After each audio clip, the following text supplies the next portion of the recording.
Hello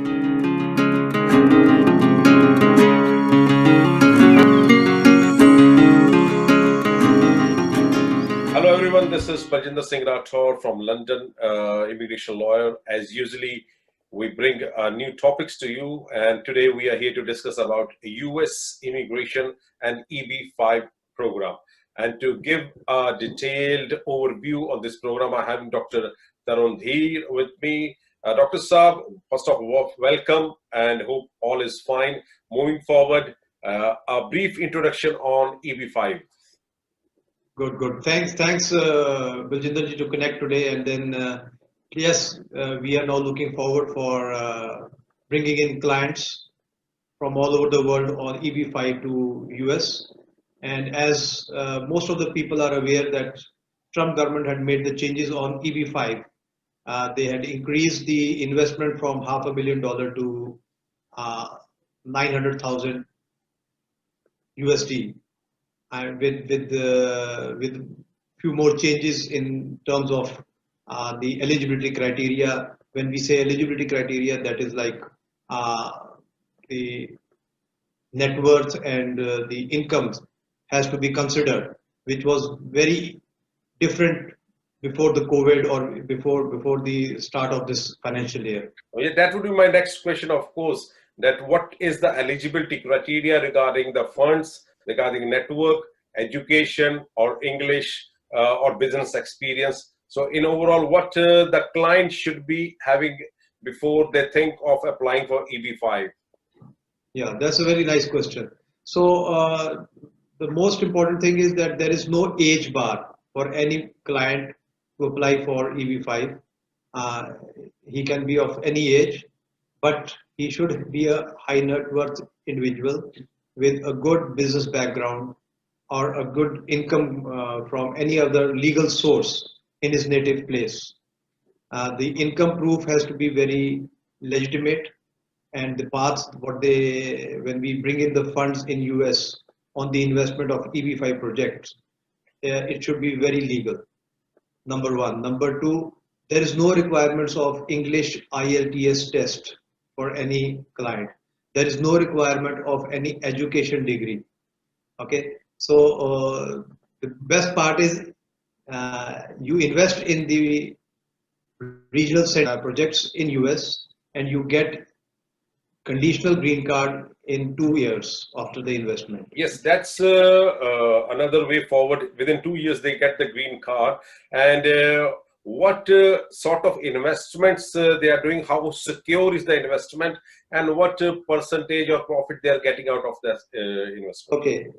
One thing I have to clear everybody, which I have been telling earlier also to all the clients all over the world, that investment is done not directly to the US government. The investment are done in the projects which are approved by the US government under regional centers. So there are almost 1,000 regional centers in US which are approved to bring in the foreign investments and complete the projects within a stipulated time based on the equity of foreign investors and create 10 minimum jobs from that investment within a span of first 2 years of the investment. And after completion of the project, that is almost a project takes 4 to 5 years in US, the money should be returned to the investor. So practically when we say the money is returned, normally the regional centers, they return and refund the complete amount. Say today the investment is minimum 900,000 USD. So that will be refunded to the client practically after 7 years. Why? Because the investment is done at one go now when the applicant comes to us and wants to apply under this category. And after 2 years of due diligence by the agencies USCIS, the conditional green card is issued to the applicant and his dependents.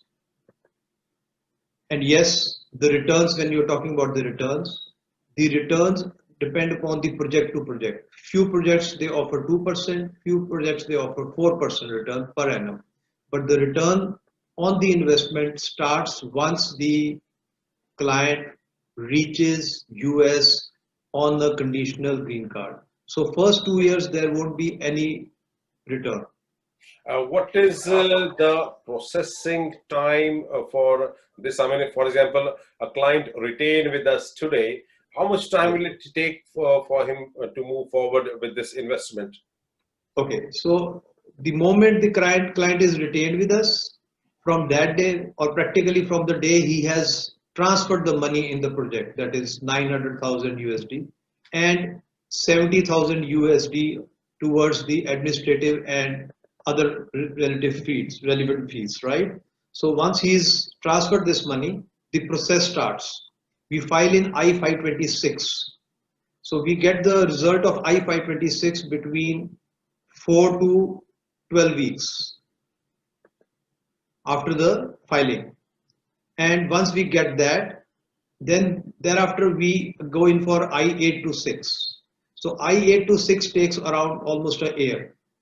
So from the day the investment is done, we always tell the client that be prepared for a minimum period of 18 to 22 months.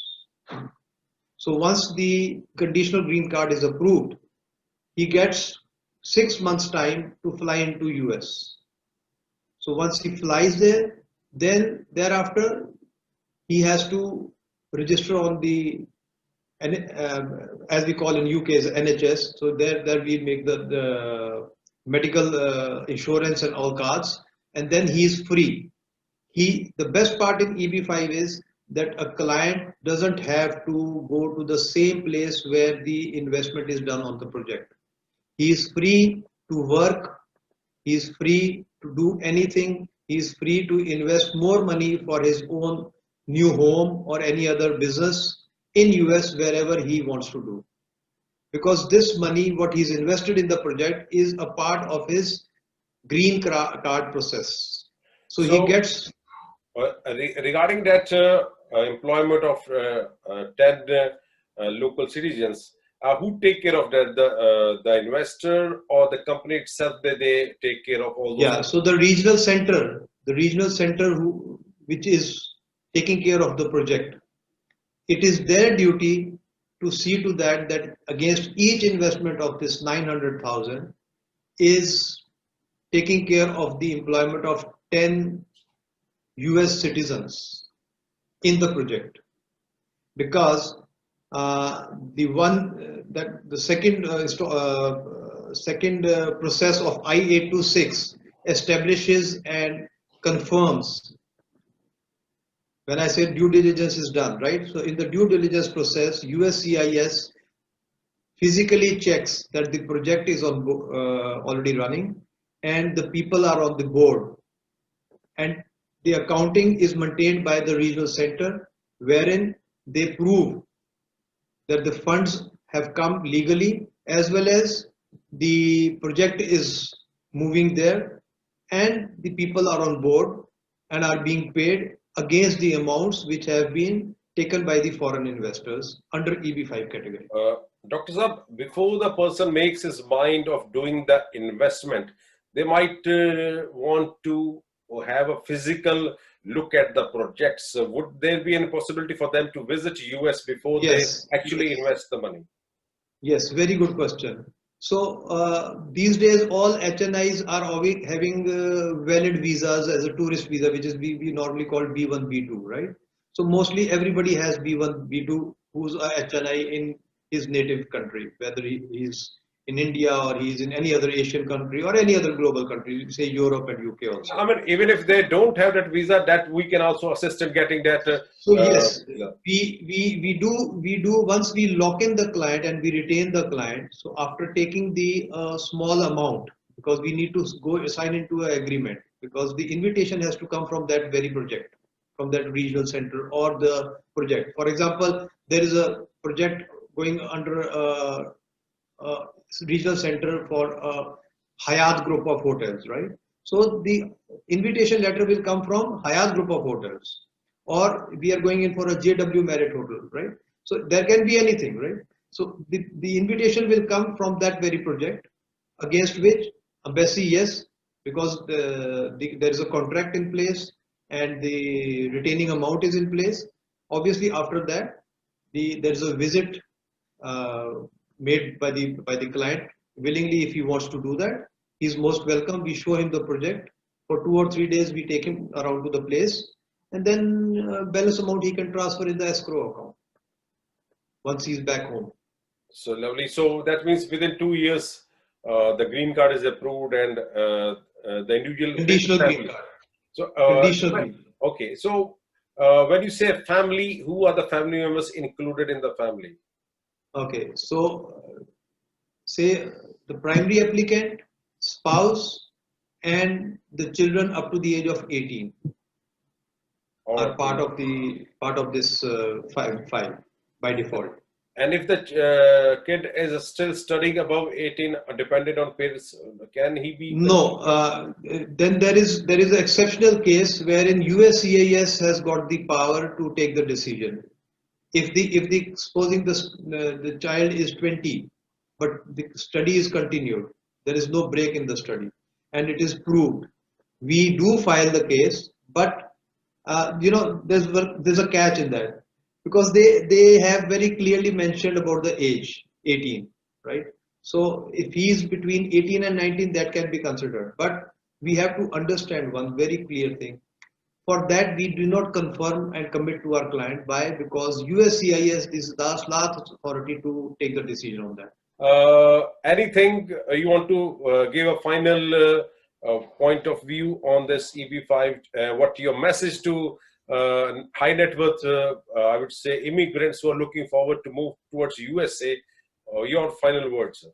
Yeah, okay. Now, this one thing is very clear now that this Trump government has been very fastly changing the plans of the settlement in US. The H-1B is as of now on hold, right? And there is no other option for anybody to settle in US without EB5. So the demand of the foreign investors is increasing, especially after the changes have been done.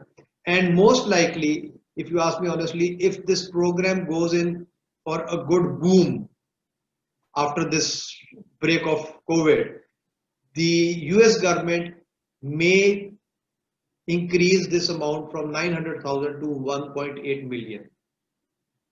So yes, before that amount increases, we do invite all the investors from around the world who wish to settle in the US. Yes, do contact us and we will take care of your immigration file. Thank you, Dr. Saab, for being on board. Thanks a lot.